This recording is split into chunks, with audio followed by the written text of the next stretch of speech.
2021 aqui na igreja já está encerrada. Nós não temos mais campanha a partir de agora.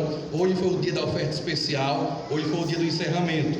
A próxima campanha que nós temos agora em nossa frente é a campanha de missões mundiais 2022. Como eu falei pela manhã, eu peço que os irmãos se preparem, porque nós vamos vestir a camisa, literalmente, assim como nós vestimos a camisa da campanha de missões nacionais. E eu peço que desta vez mais irmãos se envolvam, mais irmãos adquiram a camisa, porque o valor da camisa ele é revertido para missões, ou seja, o valor da camisa também é uma contribuição para missões, nesse caso que vem agora, missões mundiais. Então que os irmãos coloquem desde já na presença de Deus as missões mundiais, mas nós ainda teremos aqui um vídeo do giro missionário de missões nacionais, não é o vídeo ainda de missões mundiais, só a partir do ano que vem. Então hoje nós veremos mais uma vez o giro missionário com a nossa irmã Jennifer, que apresentará para nós o que Deus está fazendo ao redor do Brasil em nosso giro missionário. Então Jonathan pode colocar, por favor. Olá, estamos iniciando mais um giro missionário. Esse é o seu momento de ficar por dentro de tanta coisa linda que tem acontecido no nosso país.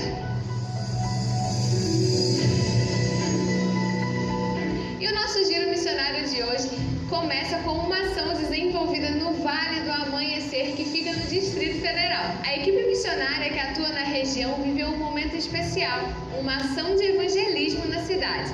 12 pessoas saíram para orar pelos moradores nas casas e ruas, distribuíram evangelhos de João e alguns estudos bíblicos começaram. Por fim, a equipe organizou um culto à noite que contou com a presença de visitantes. E olha, ver crianças envolvidas na igreja enche o nosso coração de alegria, não é mesmo? Por meio do trabalho do casal pastor Gabriel e Ledi Ferreira, em Caxias do Sul, no Rio Grande do Sul, o Ministério Infantil da Igreja Batista Santa Fé esteve na liderança de um dos cultos para toda a igreja.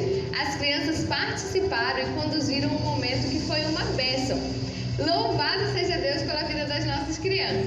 E ainda no estado do Rio Grande do Sul, nós vamos para a cidade de Dois Irmãos, onde foi batizada a jovem Monique. O projeto em Dois Irmãos é liderado pelas Radicais Sul, Eliana e Anita. Louvamos a Deus por tudo que tem ocorrido na região. E agora nós vamos lá para cima, no estado do Pará. A Igreja Batista Semente em Santarém, onde atuam os missionários Josias e Eliene Pereira, participou com alegria da campanha missionária deste ano. Com muita oração e muito trabalho, essa igreja superou seu alvo de ofertas. Os missionários Gabriel e Joyce Lamoso compartilharam com alegria o alvo alcançado nesta campanha missionária pela Igreja Batista da cidade, na Bahia. Eles estão lá há pouco mais de um ano e essa igreja que estava fechada e que foi reaberta pela obra missionária entendeu que deve investir em missões. Veja que momento emocionante! E nós vamos encerrar o nosso giro de hoje mostrando com alegria mais uma igreja envolvida na campanha missionária deste ano. Esse foi o encerramento da campanha 2021, cujo alvo foi desafiador, mas que pela graça de Deus a igreja conseguiu ultrapassar. E o nosso giro missionário vai ficando por aqui, mas em todas as nossas redes sociais ainda tem muito a ser compartilhado para aquecer o seu coração. Até o próximo! Então, irmãos, está aí o nosso giro missionário. Os irmãos ficaram por dentro do que Deus está fazendo no país. Vejam quantas notícias maravilhosas.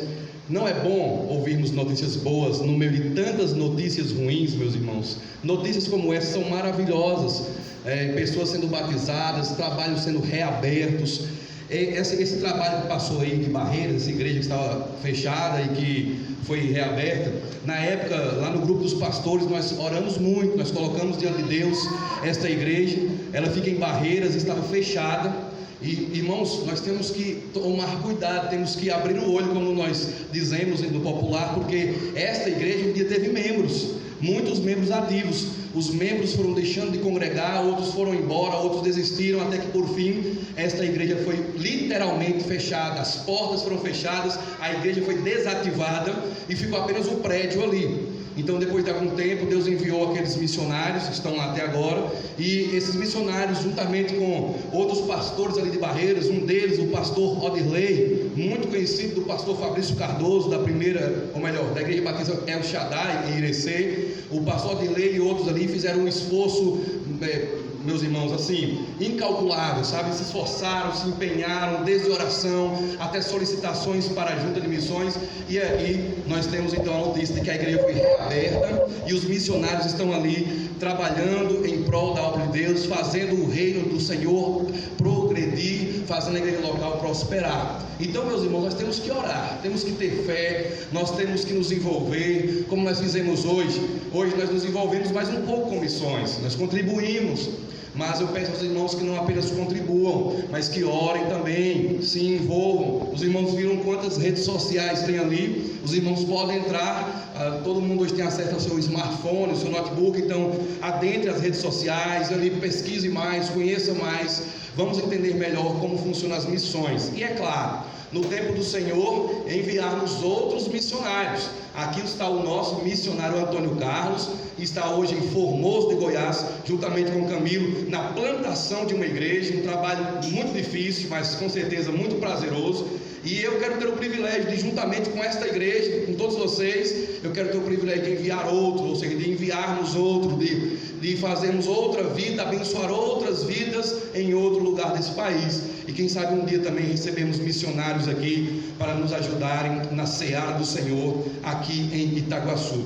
Nós vamos orar e na sequência nós vamos ouvir uma mensagem também do Ministério Chamado da Meia-Noite para nós. Quando eu falo para nós, eu falo para nós brasileiros. É um ministério muito abençoador, fica no Rio Grande do Sul. Um ministério que, assim que eu me converti, eu li muitos artigos da Chamada da Meia-Noite. É um site que muito me abençoou, cresci muito na fé. E eu devo muito a esse ministério, não só ao Ministério Fiel, mas também ao Ministério Chamado da Meia-Noite. E logo na sequência da oração, vamos ouvir uma mensagem natalina acerca do menino Jesus, do cumprimento de Jesus Cristo, das promessas do Antigo Testamento. Nosso Deus, nosso Pai, nesse momento, ó Deus querido e amado, nós pedimos ao Senhor que continue abençoando os missionários espalhados pelo Brasil e pelo mundo. Ó Deus, nós colocamos diante de Ti todos os projetos batistas que há no Brasil e no mundo, e imploramos ao Senhor, pedimos ao Senhor que abençoe cada um deles.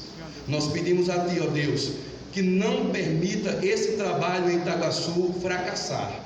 Não permita, ó Pai, que essa pequena igreja um dia feche as suas portas. Pelo contrário, que possamos abrir novas congregações em outros lugares para abençoar outras vidas. Ó Deus, nós pedimos ao Senhor que abençoe a plantação da Igreja Batista em Formoso. Que o Senhor use os teus servos Antônio Carlos e Camilo, para que juntos eles não apenas construam um prédio, mas que no poder do Espírito Santo eles construam uma comunidade de crentes amorosos, de crentes ativos na obra do Senhor, de crentes obedientes ao Senhor, de crentes, ó Deus amado, que estão empenhados em ver outras pessoas sendo salvas. Abençoe o teu servo que está aqui entre nós, ó Deus. Ele muito tem nos abençoado e com certeza continuará a abençoar os habitantes de Formoso, em Goiás. Ó Deus, abençoe a carreta missionária, Pai, que haja outras como esta e que elas possam abençoar o país inteiro. Que o Senhor, ó Deus, coloque no coração dos missionários outros projetos ousados, e que esses projetos sejam também abençoados e também realizados, e que nós possamos mantê-los com nossos dízimos e ofertas. Em nome de Jesus Cristo nós oramos, amém e amém. Então agora vamos ouvir essa mensagem natalina, e eu peço que todos prestem atenção. É uma mensagem muito boa, eu já compartilhei com alguns irmãos no WhatsApp, mas eu preciso que todos prestem atenção, porque nós temos que ouvir boas coisas, e não tem nada no mundo melhor do que a notícia do Evangelho. Pode colocar.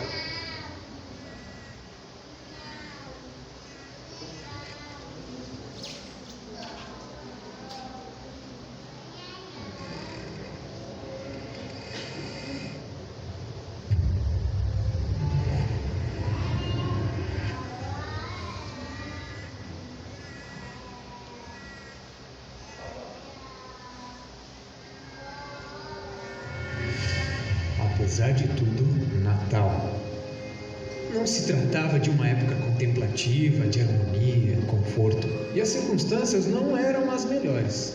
E apesar disso, ou justamente por causa disso, o Natal chegou. Naquele tempo, cerca de 2000 anos atrás, a Terra havia sido tomada por algo semelhante ao atual período do coronavírus. O mundo havia sido dominado pelo Império Romano e o rei Herodes foi nomeado para governar sobre Israel. O povo sofria com as suas repressões. Herodes havia transformado o país em um estado policial e de espionagem. Houve períodos em que ele proibiu reuniões, tanto públicas como privadas. Ele instituiu vigias para controlar a sociedade. Caso alguém fosse surpreendido em uma transgressão, as punições eram severas. O imperador romano César Augusto buscava unicamente seus próprios interesses. Ele decretou que todos os habitantes da terra fossem registrados. Com isso, ele teria maior controle e a cobrança de impostos aumentaria. O evangelista Lucas relata como todos tiveram que obedecer. Ele escreveu: todos iam alistar-se, cada um à sua própria cidade. O carpinteiro José e sua esposa Maria também foram obrigados a sair de Nazaré, onde moravam, e viajar até Belém, sua cidade natal. Maria estava na fase final da gravidez. O trajeto era perigoso, cansativo e longo. A situação política e a pressão sobre as pessoas eram deprimentes. O clima era tudo, menos natalino. O historiador Max Spiker observa: tudo indicava que o diabo estava em plena atividade. Então Deus aparece. Sim, sem ser notado, Deus intervém nessa situação, utilizando todas as dificuldades que existiam ali. Ele cumpriu as previsões e ali em Belém, Jesus veio ao mundo. Fazendo uma retrospectiva, vemos que tudo se encaixa perfeitamente, como as peças de um quebra-cabeças. Quase ninguém se deu conta disso. Deus, porém, governa o mundo e desenvolve seu plano, com acontecimentos aparentemente isolados. Cerca de 700 anos antes do nascimento de Jesus, o profeta judeu Miqueias foi encarregado de profetizar por ordem de Deus. E você, Belém Efrata, que é pequena demais para figurar como um grupo de milhares de Judá, de você me sairá aquele que há de reinar em Israel, e cujas origens são desde os tempos antigos, desde os dias da eternidade. Jesus é o eterno Filho de Deus. Ele estava destinado a nascer como ser humano em Belém para resgatar um mundo perdido. Deus utilizou as circunstâncias de confusões políticas para os seus propósitos. No fim, as suas promessas é que foram cumpridas.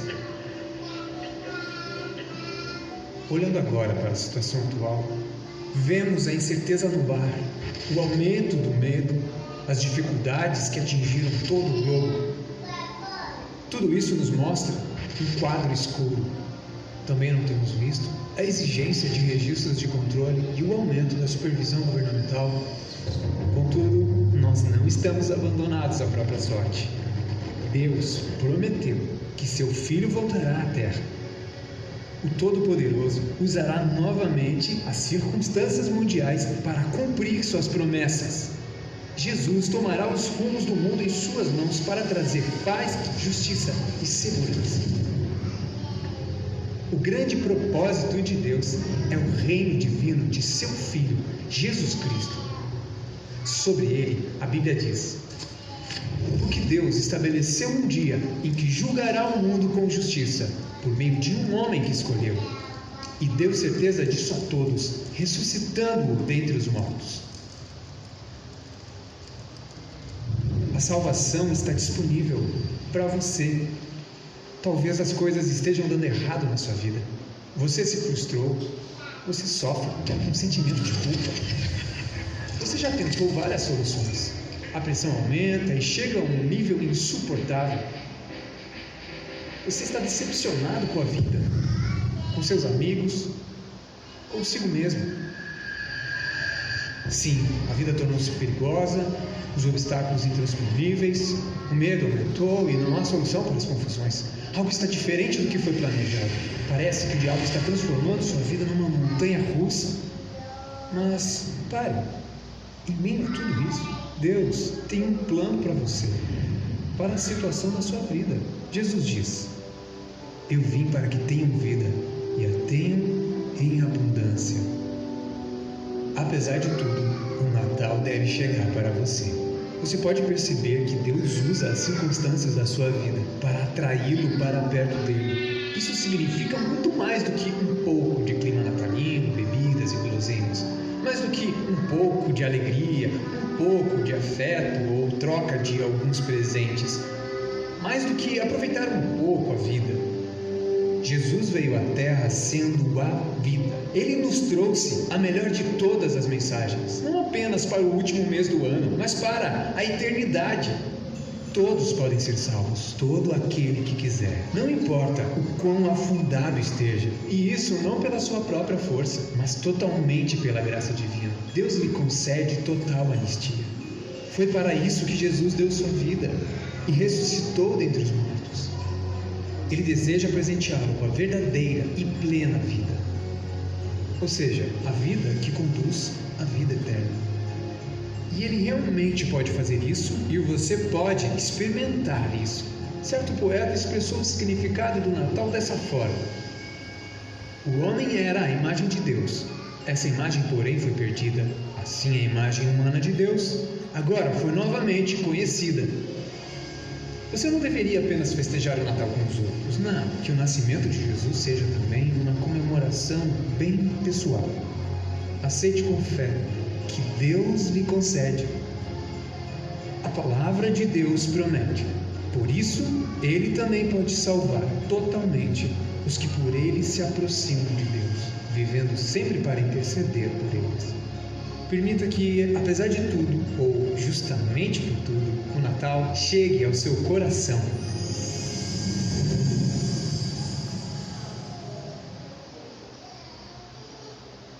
Amém. Então essa mensagem da chamada da meia-noite nos relembra que Natal vai além do que um espírito bondoso, final de ano, tapinhas nas costas, guirlandas e árvores de Natal.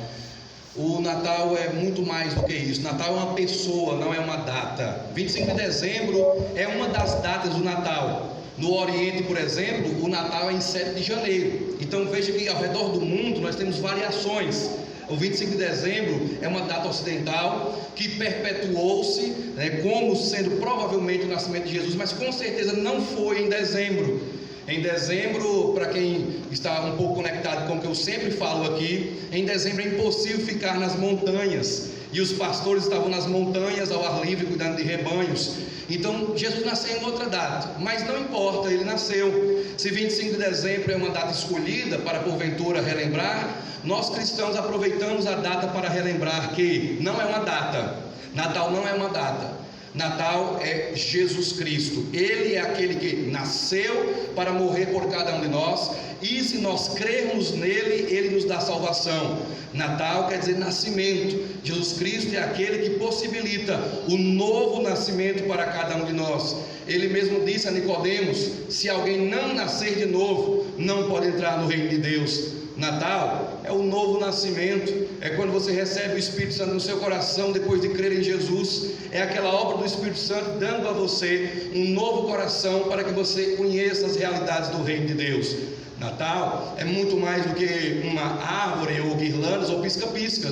É a luz do mundo vindo até nós, iluminando aos homens. E a Bíblia diz que todos aqueles que nele estão são a luz do mundo. Jesus nos chamou assim. Ele diz que nós somos a luz do mundo, muito mais do que um pisca-pisca. Os cristãos são a luz do mundo. Eles são aqueles que trazem a luz de Cristo para a realidade de um mundo em trevas. Portanto, Natal, como eu já disse aqui, é muito mais do que uma data. Natal é uma pessoa. Natal é Jesus Cristo.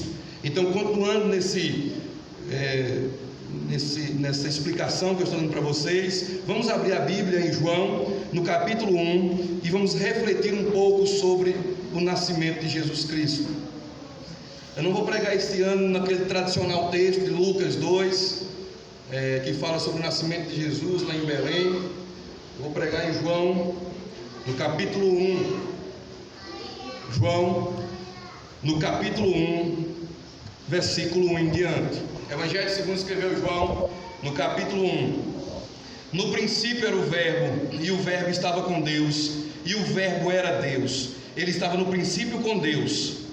A vida, versículo 4, a vida estava nele, e a vida era a luz dos homens. Versículo 3, que eu não li, me perdoem. Todas as coisas foram feitas por intermédio dele, e sem ele nada do que foi feito se fez. Versículo 8, João Batista não era a luz, mas veio para que testificasse a respeito da luz, ou seja, a verdadeira luz que vinda ao mundo ilumina a todo homem. Então, seguindo no que eu estava dizendo aqui, Natal não é uma data, Natal é uma pessoa, é Jesus Cristo. Nós temos que entender que as comemorações de Natal, apesar de populares, elas não são transformadoras. Tanto é que ano após ano nós repetimos o Feliz Natal e o Próspero Ano Novo, sempre na expectativa de que algo aconteça de melhor. Só que melhor do que isso, mais real do que isso, é quando eu e você temos um encontro real, um encontro verdadeiro com Cristo Jesus. Nós temos que entender que a obra de Cristo nesse mundo foi uma obra de redenção. Ele nasceu para morrer. O Calvário, a manjedoura não é um fim em si mesma. A manjedoura aponta para a cruz. A manjedoura e o Calvário estão de mãos dadas. Cristo nasceu numa manjedoura em Belém da Judéia, terra do rei Davi, para morrer na cruz do Calvário e um dia retornar ao mundo e reinar no trono de Davi, não mais em Belém, mas agora em Jerusalém. Essas duas cidades estão dentro do plano de Deus. Belém é o lugar do nascimento do rei Davi, Jerusalém é o lugar em que Davi reina, Belém é o lugar do nascimento de Jesus e Jerusalém é a cidade do grande rei, onde um dia o rei Cristo Jesus vem para reinar. Nós temos que entender que o Natal, apesar de não ter sido em 25 de dezembro, aconteceu de fato. Ou seja, houve um nascimento. Jesus Cristo não caiu do céu, Jesus não veio voando a nós, ele não veio como um anjo, ele nasceu. A Bíblia nos diz que o Espírito Santo, ele fez uma obra, o Espírito Santo fez uma obra em Maria, de tal modo que Maria, segundo a Bíblia, achou-se grávida, ou seja, miraculosamente, um bebê foi colocado no ventre de Maria. Não foi por meio da relação sexual, que é o meio comum, mas sim por meio de uma obra miraculosa. E Cristo nasceu nesse mundo. Então ele veio a este mundo. Mas pastor, ele veio a este mundo com que propósito? Ele veio a este mundo com o propósito de ser o sacrifício redentor, o sacrifício remidor. Ele veio a este mundo para ser o sacrifício substitutivo. O que é que isso significa? Que ele veio para dar a si mesmo em nosso lugar. Ele veio para morrer em nosso lugar. Ele veio suportar a condenação que era nossa, para que nós tivéssemos a vida eterna. Ele tomou o nosso lugar para que nós desfrutássemos da posição dele. Olha só, ele veio, tomou o nosso lugar na cruz, ele suportou a ira de Deus contra os pecados nossos, não os dele, porque ele não tinha. E hoje todo aquele que crê em Jesus, a Bíblia diz que é feito um filho de Deus, ou seja, ele assume uma posição ao lado de Cristo, ele desfruta da posição de Cristo. Cristo assumiu nossa posição como um condenado, para que nós assumíssemos a mesma posição que ele, ou seja, como filhos de Deus. É claro que não de modo idêntico, porque como filho divino do Pai, só ele, mas nós somos filhos adotivos, nós fomos adotados por Deus Pai, por meio de Cristo Jesus. João nos diz aqui que Jesus Cristo ele existia antes de vir ao mundo. O nascimento de Jesus nos relembra que Jesus Cristo é eterno. Nós precisamos olhar para o Natal não como o início de Jesus, não como o começo de Jesus, mas como a encarnação de Jesus. O que é que significa? Ele já existia, ele já estava presente junto com o Pai e com o Espírito Santo na eternidade. É um mistério que a gente não pode explicar, é um mistério que nós não temos como dar detalhes, mas o Pai, o Filho e o Espírito Santo na eternidade desfrutavam de amor, de alegria, desfrutavam o plano, dividiam o plano de salvação. E esse é um grande mistério para a nossa mente, mas é uma verdade bíblica. Mas houve um tempo em que o Verbo se fez carne e habitou entre nós. Mas antes do Verbo vir ao mundo, João nos descreve quem é esse menino Jesus. No versículo 1 ele diz: no princípio era o Verbo, e o Verbo estava com Deus, e o Verbo era Deus. Num versículo só, João nos dá 3 descrições de Jesus. Primeiro, Jesus Cristo é eterno. No princípio era o Verbo, aponta para a eternidade. A única palavra que João usou, ou melhor, encontrou para tentar aproximar-se da eternidade foi no princípio. Nós temos a expressão no princípio lá em Gênesis, mas ali é quando Deus começa a criar o mundo. No princípio aqui, João nos remete à eternidade. João quer nos mostrar que aquele Deus que estava na criação, em Gênesis capítulo 1, é o nosso Senhor e Salvador Jesus Cristo. Então, no princípio era o verbo, aponta para uma grande realidade. Jesus é antes da criação. Ele existia antes dos anjos. Ele existia antes de Adão e Eva. Ele existia antes do diabo ser criado. Ele existia antes das estrelas serem criadas. Ele é pré-existente. Ele sempre existiu, não com o corpo, é claro. Ele não tinha uma forma corporal, mas ele estava em divindade com o Pai e com o Espírito Santo. Segunda verdade que João nos dá aqui: no princípio era o verbo, e o verbo estava com Deus. O que João quer nos mostrar aqui é que Jesus Cristo é o Filho de Deus, estava com Deus. É uma clara indicação de que Jesus sempre desfrutou de comunhão com o Pai, de uma comunhão inclusive singular, ou seja, ninguém na Bíblia é descrito como estando com o Pai, ninguém na Bíblia é descrito como estando junto ao Pai na eternidade.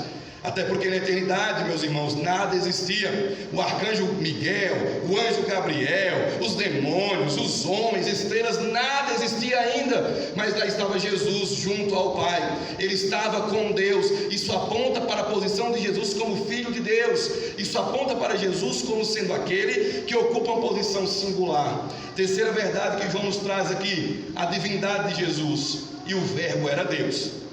A eternidade.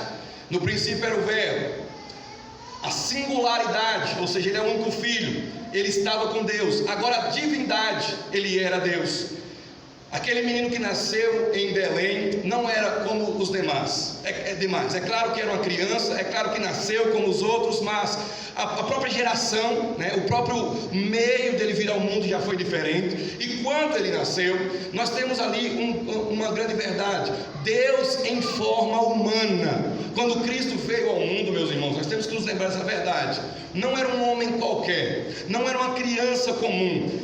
O verbo estava naquele momento se fazendo carne, ou seja, se o verbo é Deus e o verbo se fez carne, quer dizer que Jesus Cristo é o menino Deus, é Deus vindo a nós, na pessoa do seu Filho amado Jesus Cristo. Jesus Cristo é divino, é por isso que nós temos que adorá-lo com todo o nosso coração, é por isso que nós precisamos segui-lo com toda a nossa intensidade. Nós temos que ser discípulos dele, nós temos que amá-lo, nós temos que dedicar nossas vidas a ele, e se possível for, morrer por ele, porque ele é mais do que um homem, ele é mais do que um mestre, ele é o próprio Deus, e o verbo era Deus. Olha que descrição interessante. João diz: ele é eterno, ele é singular, estava com o Pai, e ele é divino, ele é o próprio Deus. Mas pastor, como assim? Ele é Deus, estava com Deus. Quando João diz que o verbo era Deus, João está dizendo o seguinte: Jesus tem a mesma natureza divina e eterna que o Pai. Ele é um em substância com o Pai, ele é um em natureza com o Pai. Aqui está um dos grandes mistérios da fé cristã.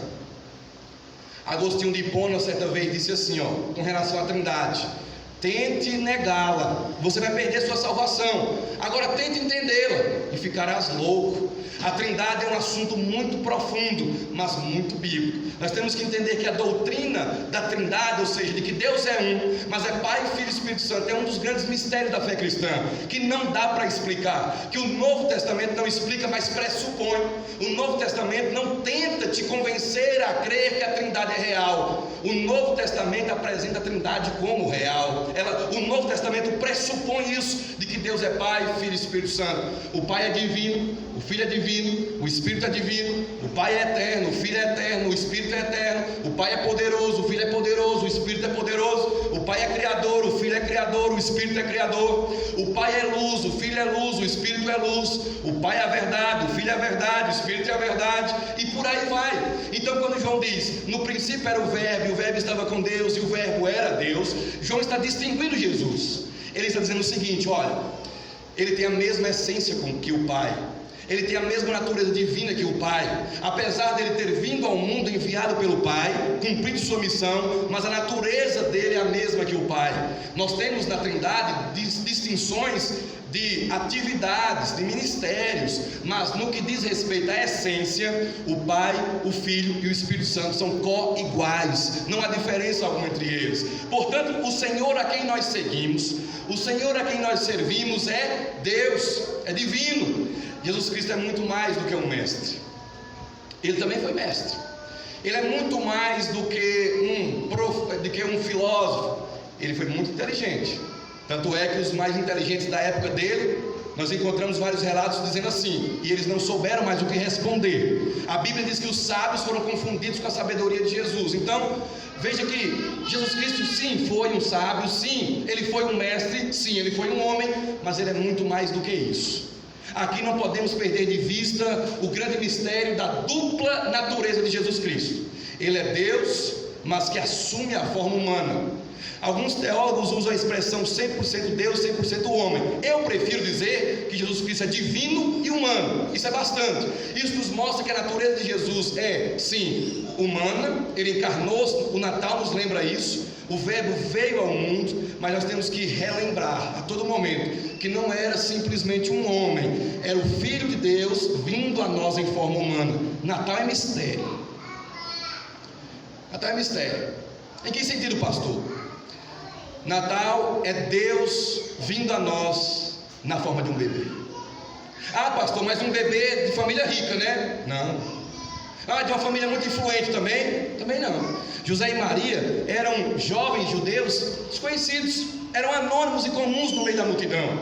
Mas a Bíblia diz que Deus moveu o mundo inteiro para levar José e Maria para Belém. Deus levantou César Augusto, o imperador romano, que levantou um censo na época de Quirino, governador da Síria, e então todos tinham que alistar-se em sua cidade natal. Como José e Maria eram descendentes do rei Davi, da linhagem de Davi, eles tinham que voltar até a terra de Davi, e eles então voltando à terra de Davi, ali Jesus Cristo nasceu. Ou seja, Deus moveu o mundo inteiro para trazer o seu filho ao mundo de forma simples.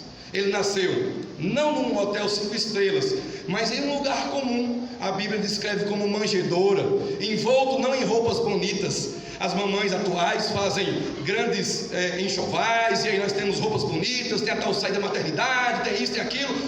Jesus não teve nada disso. Ele não teve saída da maternidade, ele não teve o tal do bebê conforto. O bebê conforto dele foi uma manjedoura. Ele não teve o tal daquelas roupinhas. Ora para isso, essa roupa é de dormir, essa roupa é disso, esse macacãozinho é para sair, essa aqui é para ir para tal lugar. Ele não tinha isso. Ele veio ao mundo de modo simples. Enrolaram ele, colocaram ele em faixas e deitaram numa manjedoura. Mas ali estava Deus diante de José e Maria. O Criador e sustentador do universo estava ali. Natal é mistério. Natal é o eterno adentrando o tempo. Natal é o Todo-Poderoso reduzindo-se a um bebê, a um bebezinho de colo que Maria tinha que segurar. Natal é o Deus que preenche todas as coisas, cabendo nos braços de uma jovem judia, ali colocado de forma, meus irmãos, indefesa. Jesus Cristo era um bebezinho como todos os outros, assim, nesse sentido, ele era como os outros. Ele não nasceu grande, ele nasceu pequeno, e ele era um bebezinho segurado por sua mãe. Isso é Natal. Natal é a eternidade invadindo o tempo. Natal é o amor se encarnando. Natal é o divino vindo visitar os homens, trazendo um novo tempo. O diabo achava que estava ganhando. Ele achava que até ali, não mais tendo profeta em Israel, não mais tendo rei no trono, estava quase prestes a vencer. Mas não. É aí que o diabo se engana. De repente Deus entra no mundo. De repente Deus vem aqui resolver o assunto da humanidade. De repente Deus vem a nós na forma de Jesus Cristo, porque João diz que o Verbo era Deus. Isso, meus irmãos, é uma descrição clara de quem é Jesus. No princípio era o Verbo, ele é eterno. E o Verbo estava com Deus, ele é singular. E o Verbo era Deus, ele é divino. Versículo 3: todas as coisas foram feitas por intermédio dele, e sem ele nada do que foi feito se fez. Ele é criador. Aqui está outra verdade sobre Jesus: ele é criador. Foi ele que criou todas as coisas. A mão poderosa que criou todas as coisas agora é uma mãozinha pequenininha, sem luvas, viu? Uma mãozinha pequenininha. Maria colocava o seu dedo e aquela mãozinha segurava. Olha, a mão que criou todas as coisas, agora é uma mãozinha. Aquele Deus todo-poderoso que diz haja luz e houve luz, agora não sabe nem falar, tem um chorinho bem fraquinho, tem um chorinho de recém-nascido. Olha que coisa incrível, ele é criador. Quando Maria colocou Jesus Cristo nos braços, a criatura segurava o Criador, a criatura colocava o Criador diante dela, o Criador estava sendo segurado por uma criatura. Aquela Maria que foi feita, ou melhor, que era descendente do primeiro homem que Cristo fez, Maria que vem de Adão, como todos nós, e foi Deus quem fez Adão. Agora essa criatura segura o Criador no braço e balança. Aquele que a Bíblia diz que não dorme nem cochila, aquele que segura Israel, que é o segurança de Israel, a Bíblia diz que agora descansa ao seio da Virgem Maria. Mas nós não podemos perder de vista que Ele é o Criador. Quem é Jesus Cristo?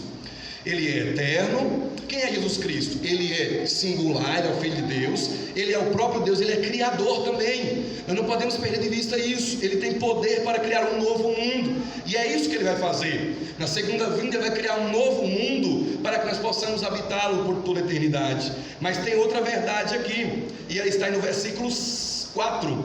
A vida estava nele, e a vida era a luz dos homens. Jesus é a fonte da vida e da luz. Para que você e eu tenhamos vida eterna, para que você e eu não andemos nas trevas do pecado, nós precisamos da vida e da luz. A vida nos tira da morte, e a luz nos tira das trevas. Jesus Cristo é as duas coisas. Ele é a vida, Ele é aquele que dá vida eterna a todo que nele crê, e Ele é a luz do mundo. Ele mesmo diz: eu sou a luz do mundo. Ele vai dizer: todo que me segue não andará em trevas, pelo contrário, terá a luz do mundo. Posteriormente Ele chama os crentes de luz do mundo também. Então nós temos que entender que Jesus Cristo é aquela luz que espalhou as trevas. Quando Jesus Cristo nasceu, as trevas do pecado foram dispersas. Ali nascia a luz do mundo, a luz que vinda ao mundo ilumina todo o homem. Quando Cristo nasceu, meus irmãos, não podemos perder isso de vista. Ele trouxe luz ao mundo de trevas, Ele trouxe uma nova vida, Ele trouxe esperança. Natal é isso. Natal é esperança em Cristo Jesus. Se você e eu não estamos em Cristo, se você não creu ainda em Cristo como Senhor e Salvador, você não tem esperança, você não tem vida eterna, você não tem expectativa de um futuro com Deus. Portanto, sua vida continua vazia de significado. Você continua ainda sem entender o propósito para o qual você foi colocado no mundo. Então você precisa entender esta noite que Jesus Cristo é a vida e a luz do mundo. A vida estava nele, e Ele era a luz dos homens. Somente Jesus pode nos dar clareza espiritual. Somente Jesus Cristo pode nos tirar das trevas do pecado. Somente Jesus pode nos dar uma nova realidade, uma vida com Deus. Somente Jesus pode nos dar perdão de pecados, nova vida e vida eterna. Somente Jesus pode fazer isso por mim e por você.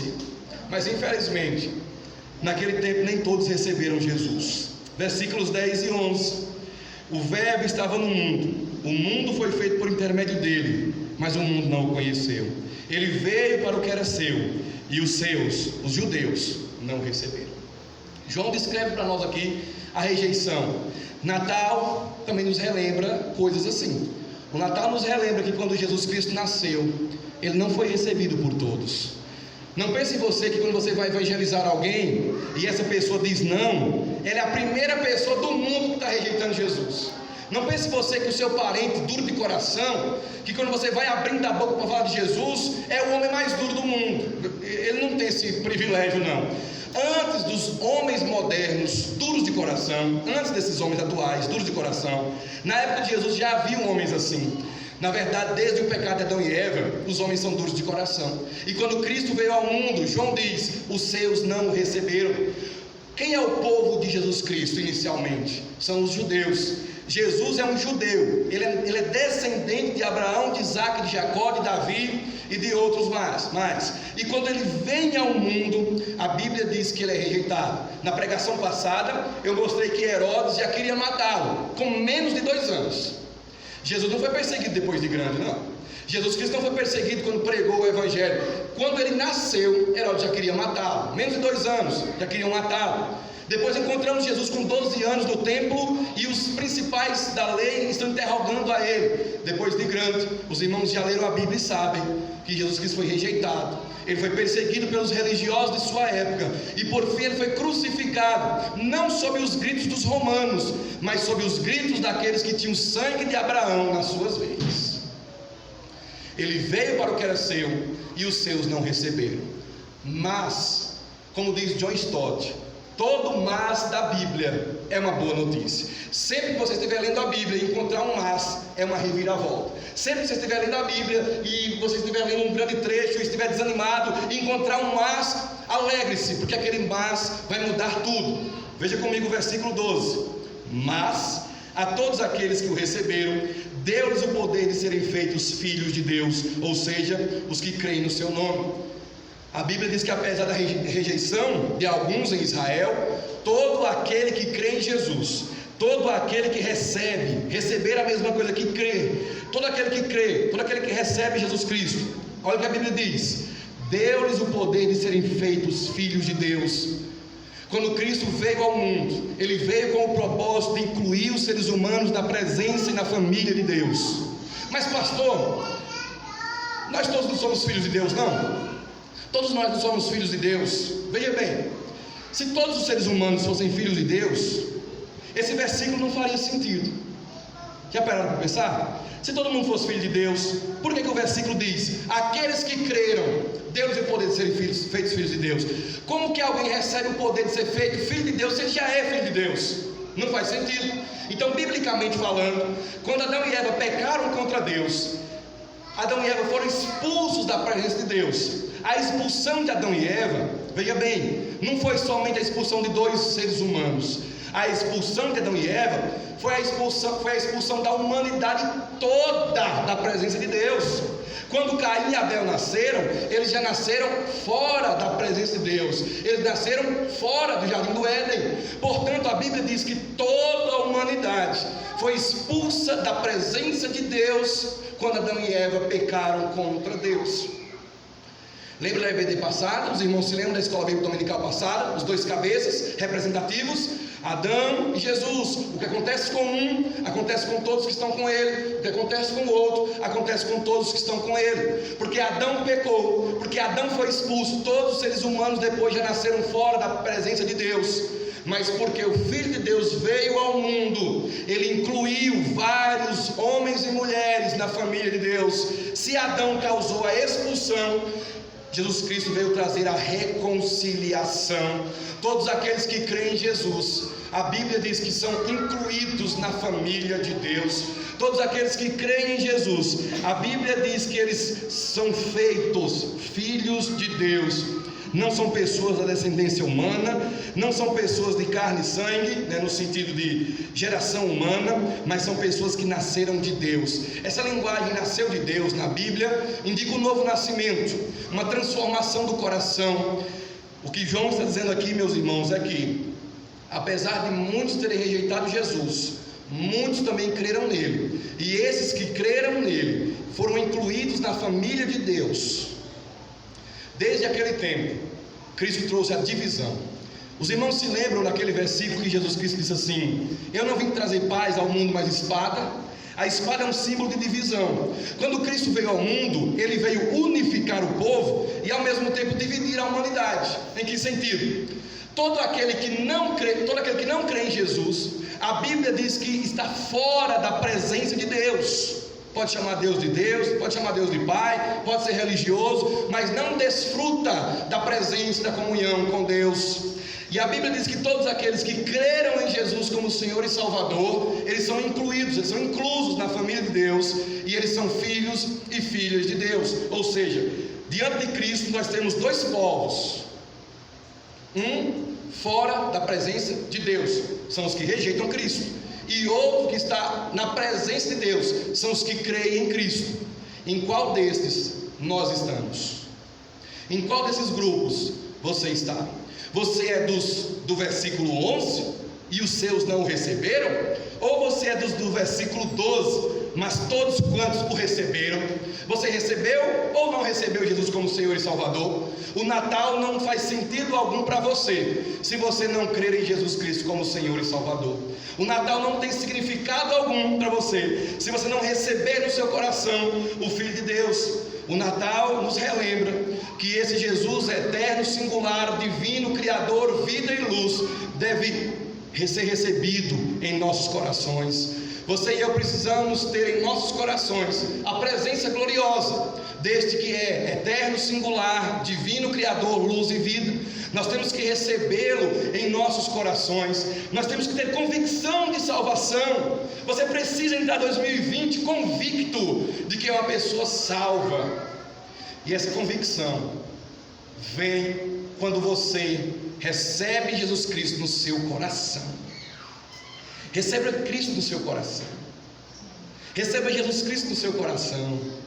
Que ele nasceu uma vez na manjedoura, mas que agora a realidade do reino nasça no seu coração. Que o seu coração seja uma nova manjedoura, onde Cristo vai nascer não mais como um bebezinho que ele já nasceu, mas nascer na realidade do Salvador crucificado, ressurreto, assunto aos céus, rei governador, que um dia voltará como rei dos reis. Que você esta noite possa refletir: Cristo nasceu, é verdade, mas eu já me encontrei com Ele, eu já recebi Ele no meu coração, eu já criei nele como meu Senhor e Salvador, eu já criei no nome dele. O nome de Jesus é o nome que está acima de todo nome. O nome de Jesus, segundo a Bíblia, é o nome pelo qual nós vamos ser salvos. O apóstolo Pedro diz isso claramente em Atos 4, versículo 12. Ele diz que não há salvação em nenhum outro, porque abaixo do céu, aqui na terra, não há nenhum outro nome dado entre os homens pelo qual nós podemos ser salvos. Somente o nome de Jesus Cristo salva. Somente o nome dele tem poder para a salvação. E esse verbo se fez carne. Ele trouxe a presença gloriosa para nós. Jesus Cristo, ele é muito mais do que um homem. Ele é o Filho de Deus encarnado. É por isso que ele tem poder para salvar. É por isso que eu estou em cima desse púlpito, eu estou nesse púlpito, aqui nessa plataforma, dizendo a você que crê em Cristo.